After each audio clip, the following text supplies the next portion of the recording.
Bueno, estimados colegas, continuando con la agenda de la reunión colegiada del día de hoy, vamos con el segundo punto que se refiere al seminario virtual titulado Preguntas en la retroalimentación para ayudar a los estudiantes a reflexionar y mejorar su pensamiento crítico, recordándoles que es uno de los puntos débiles que hemos encontrado en el primer monitoreo, tomando en cuenta que las preguntas y repreguntas que ejecutamos en la retroalimentación son importantes para orientar y guiar a nuestros estudiantes a reflexionar y sean ellos mismos los que logren sus aprendizajes.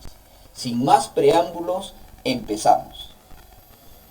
Y vamos a iniciar este seminario virtual con un pensamiento que dice: el objetivo principal de la educación es formar hombres capaces de hacer cosas nuevas, que no repitan simplemente lo que otras generaciones han hecho. Hombres que sean creativos, que tengan inventiva y que sean descubridores. El segundo objetivo de la educación es formar mentes capaces de ejercer la crítica y que puedan comprobar por sí mismas lo que se les presenta y no aceptarlo simplemente sin más. Lo dice nuestro querido y reconocido Jean Piaget. Ahora, vamos a recordar lo que es la retroalimentación. Y nos vamos a hacer una pregunta, ¿no? ¿En qué consiste la retroalimentación? La retroalimentación consiste en devolver al estudiante información que describa sus logros o progresos, ¿no es cierto? Al momento que nosotros reseccionamos las evidencias o las producciones de nuestros estudiantes, por supuesto, si hemos encontrado algún error o que posiblemente no cumpla con los propósitos de aprendizaje que nosotros hemos planteado, tenemos que devolver justamente, en este caso, con la retroalimentación que vamos a ejecutar, ¿no? En relación con los criterios de evaluación, por supuesto, tenemos que tener presente esos criterios que hemos elaborado y que, por supuesto, los estudiantes lo conocen. ¿Cuándo una retroalimentación es eficaz? Una retroalimentación es eficaz cuando se observa las actuaciones y o producciones del estudiante e identifica sus aciertos, errores recurrentes y los aspectos que más atención requieren, y a partir de ello brinde información oportuna que lo lleve al estudiante, por supuesto, a reflexionar sobre dichos aspectos y a la búsqueda de estrategias que le permitan mejorar sus aprendizajes. Pero también nosotros tenemos que reconocer o volver a tener ese conocimiento. ¿Qué son las evidencias, no? Y las evidencias son producciones y actuaciones realizadas por los estudiantes en situaciones definidas.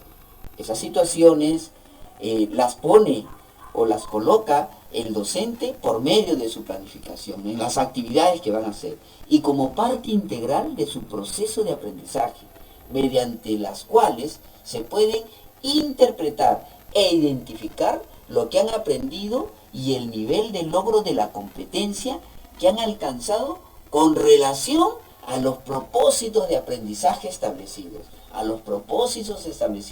en la sesión de aprendizaje.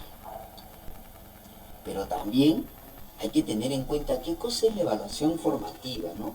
Y en ese caso, diríamos que primero hay que comprender la competencia de evaluar. Nosotros tenemos que haber hecho una revisión y un análisis profundo de las competencias de nuestra área. Segundo, analizar el estándar de aprendizaje del ciclo correspondiente. El estándar no debe dejarse de lado, al contrario, el estándar debe de ir de la mano.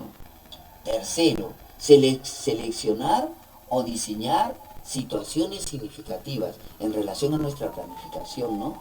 Hay que diseñar y hay que seleccionar actividades de aprendizaje que sean significativas para el estudiante. Si bien es cierto, estamos trabajando ahora con los materiales de la plataforma Aprendo en Casa, pero eso no quita que nosotros como docentes también podamos complementar o podamos de repente enfatizar o qué sé yo, dentro de las actividades que vamos a llevar a nuestros estudiantes y que, por supuesto, van a servir en relación a la significatividad para ellos, ¿no?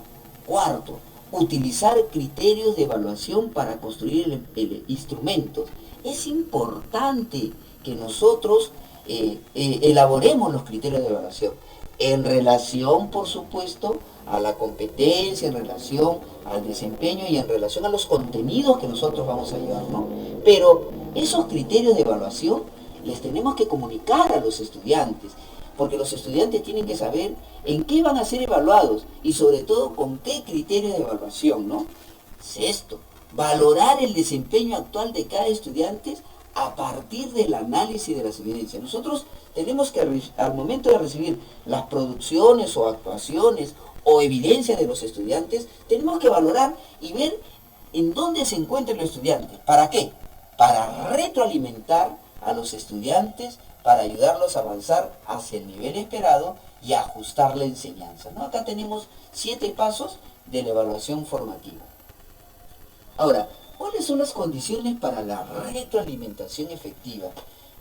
Y he creído por conveniente, esto lo dice Rebeca Mijovic, traerlo a colación en este seminario virtual, porque me parece importante, ¿no? Primero, conocer los propósitos de aprendizaje. Es importante que nosotros, como docentes, como líderes, tenemos que conocer muy bien los propósitos de aprendizaje, ¿no? Llámese las competencias, las capacidades, los desempeños. Eso nos va a ayudar para tener una retroalimentación efectiva. Segundo, conocer los criterios de evaluación. Muy bien, al momento de estar revisando, analizando las evidencias que nuestros estudiantes nos van a dar, tenemos que hacer esta comparación, ¿no? Las producciones, las evidencias con los criterios que nosotros hemos elaborado y que por supuesto los estudiantes también lo conocen.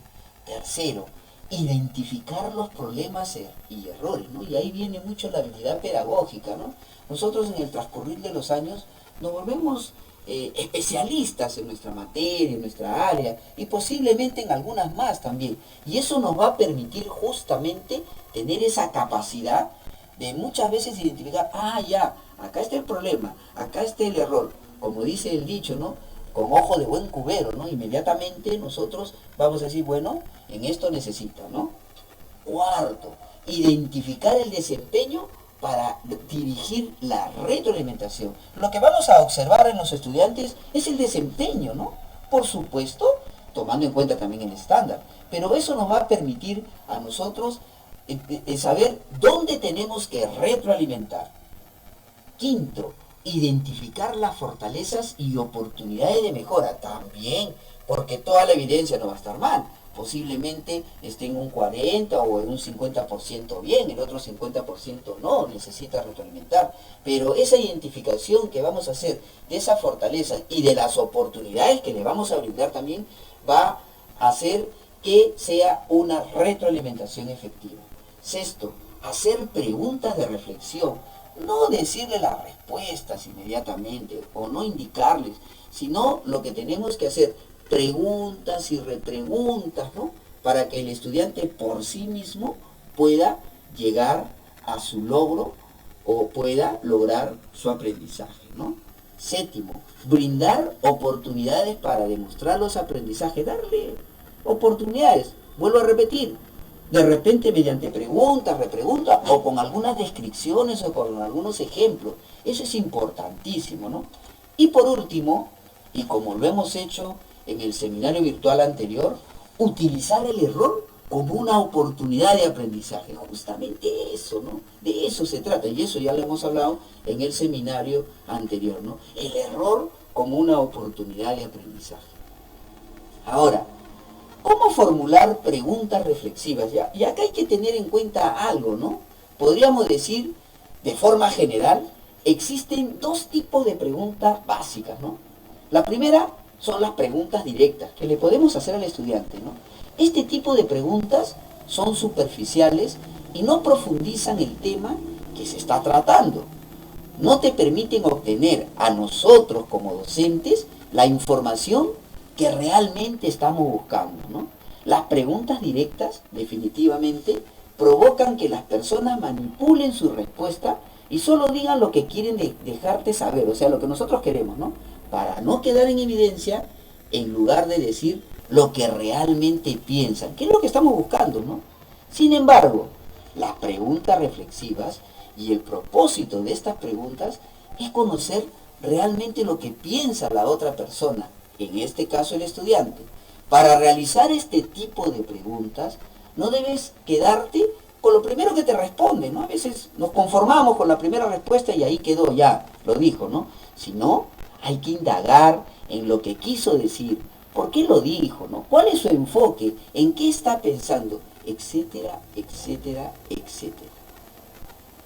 Acá, si vamos a entrar a una batería de preguntas, ¿no? Una batería de preguntas que, por supuesto, nosotros le vamos a proporcionar a los docentes para que los docentes puedan ejecutar esa retroalimentación y tener una batería, vuelvo a repetir, y pueda hacer esas preguntas al momento de estar o de ejecutar la retroalimentación. En este caso, una retroalimentación virtual, ¿no? Tenemos primero las preguntas de reflexión y colaboración, ¿no? Y posiblemente al momento de yo recibir las evidencias, noto que no hay una reflexión, o estoy buscando dentro de mis criterios que el estudiante reflexione sobre lo que está haciendo. Y le puedo preguntar, ¿no? ¿Qué piensas acerca de lo que dijo, ¿no? A ver, ¿no? ¿O cómo estarías de acuerdo o en desacuerdo con esto? O de repente, ¿existen respuestas similares o con otras alternativas que puedas pensar, ¿no? Por darle 3 ejemplos de lo que están ahí. Ahí vamos a encontrar 2 más. O preguntas de autorreflexión, ¿no? Para que él reflexione sobre lo que él ha hecho. También está dentro de mi criterio, ¿no? Y le preguntaría, por ejemplo, ¿cómo determinas que esto es verdad? Por ejemplo, ¿no? ¿Por qué no consideraste otra alternativa para el problema? ¿O por qué esa respuesta tiene sentido para ti? Muy bien. O preguntas de razonamiento. Yo quisiera que el estudiante se dé cuenta de lo que está haciendo. Parece que falta algo ahí, ¿no? Y le puedo preguntar, ¿por qué esto funciona, no? ¿Siempre lo hace? ¿Por qué? O de repente, ¿cómo puedes comprobar que es cierto, no? Lo que él está haciendo, ¿no? O posiblemente una pregunta de análisis. Yo quiero, y dentro de mis criterios de evaluación está que haga un análisis de lo que él está, o lo que él está ejecutando. Y le puedo preguntar, ¿cómo puedes mostrar las diferencias y similitudes, ¿no? de lo que he entregado? O de repente le pregunto, ¿qué puede llevarte a una respuesta alternativa? O ¿cuántas posibilidades puedes pensar y por qué? Y por último, ¿no? Dentro de estas preguntas lógicas, preguntas de conexiones, ¿no? Que haya una conexión, porque eso es lo que yo estoy buscando, eso es lo que me pide el propósito, ¿no? Entonces digo, ¿cómo pueden relacionarse con las ocurrencias diarias? ¿Qué ideas tienen más sentido y por qué? O de repente, ¿qué problemas te resultan familiares y por qué? Y acá tenemos esta batería de preguntas que, como vuelvo a repetir, se le va a proporcionar a ustedes docentes para que puedan utilizarlas, ¿no? Dentro de su retroalimentación que ejecutan con los estudiantes, por supuesto, analizando previamente las evidencias y producciones que entregan los estudiantes, ¿no? Pero también tenemos preguntas literarias, ¿no? También tenemos preguntas de ciencias y sociales, ¿no? En preguntas literarias, por ejemplo, tenemos una pregunta, ¿no? Posiblemente yo quisiera, dentro de la producción que él me va a entregar, ¿no? Acá tenemos profesores también de comunicación, por ejemplo, y una de las preguntas que le puedo hacer yo, le digo, ¿alguno de los personajes o eventos te recordó a ti? ¿Por qué? O de repente le pregunto, ¿cómo te afectaron las acciones del personaje? Explica, ¿no? Porque creo que eso es importante, creo que es lo que le falta y está dentro de mis criterios de evaluación, ¿no? O le pregunto, si fueras el personaje, ¿cómo cambiaría la historia? Que es otro propósito que espero del estudiante, ¿no? Entonces le puedo hacer esas preguntas, ¿no? O otra pregunta, ¿qué te sorprendió o confundió acerca del evento o personajes? Explica, ¿no? Pero también tenemos preguntas de ciencias y sociales, ¿no?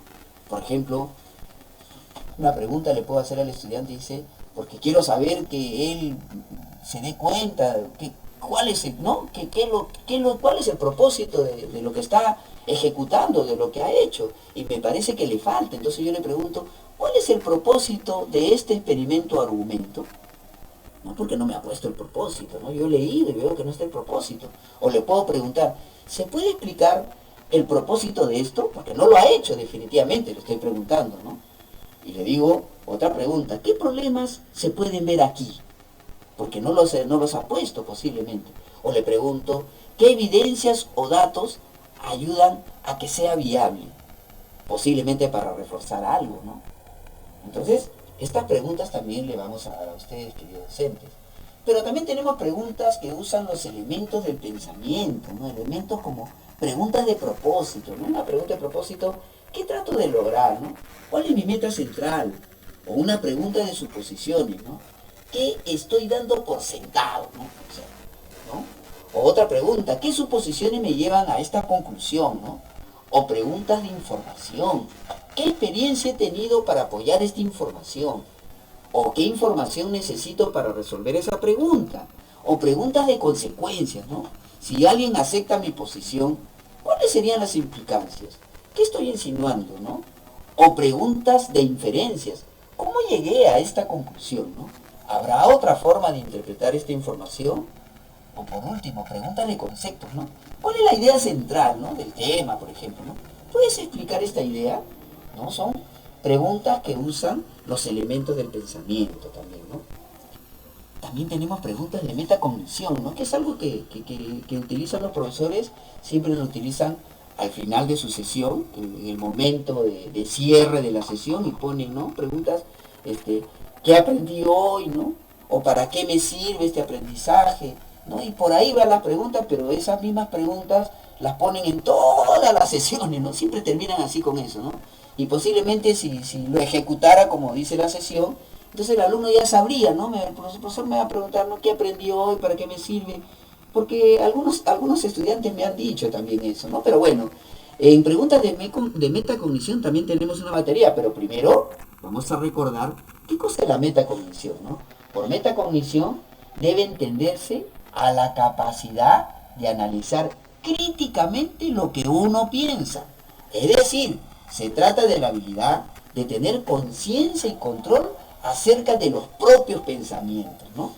La metacognición trabaja aspectos como, atención por favor, la reflexión, la colaboración, la autorreflexión, el razonamiento, el análisis, las conexiones y algunos aspectos más también, ¿no? Esta es la batería de preguntas de metacognición, por eso yo le puedo preguntarle al estudiante también, ¿no? ¿Qué piensa de lo que has dicho? De lo que él ha hecho, lo que él ha escrito ahí posiblemente, ¿no? O hasta qué punto estás de acuerdo en desacuerdo, ¿no? Lo estoy haciendo pensar, ¿no? A él, a repensar, ¿no? ¿Qué podrías agregar a esta solución? Algo más, ¿no? ¿Cómo puedes convencernos de que tu opinión es la más adecuada, ¿no? No, él va a pensar, ¿no? Él ya lo hizo de repente y dio una opinión, pero yo le hago una repregunta, ¿no? Para ver qué es lo que dice, le puedo repreguntar, le puedo decir también, ¿cómo podrías convencernos que tu solución es la mejor? O posiblemente, ¿cómo has decidido que esto que dices es cierto, ¿no? O, ¿hay alguna manera de demostrar con exactitud lo que quiere decir con esto? O posiblemente, ¿por qué crees que esto es correcto y funciona? O, ¿cómo argumentarías en contra de tu decisión? Y así tenemos acá una serie de preguntas que estoy seguro que les va a ayudar, ¿no? ¿Cuál es la importancia de saber preguntar, ¿no? ¿Cuál es la importancia? Y vamos a manifestar que la importancia es ser capaces de formular buenas preguntas puede generar un gran impacto, tanto en los demás como en nosotros. Sin embargo, ¿no es cierto? Sin embargo, no estamos acostumbrados a ello. Y centramos nuestra vida personal y laboral en encontrar las respuestas correctas, en lugar de hacernos las preguntas adecuadas. Porque en muchas ocasiones no somos conscientes de que las preguntas pueden ayudarnos a analizar los problemas en profundidad, cuestionar, ¿no? Nuestras decisiones, ampliar nuestro campo de reflexión, entender la realidad desde diferentes puntos de vista.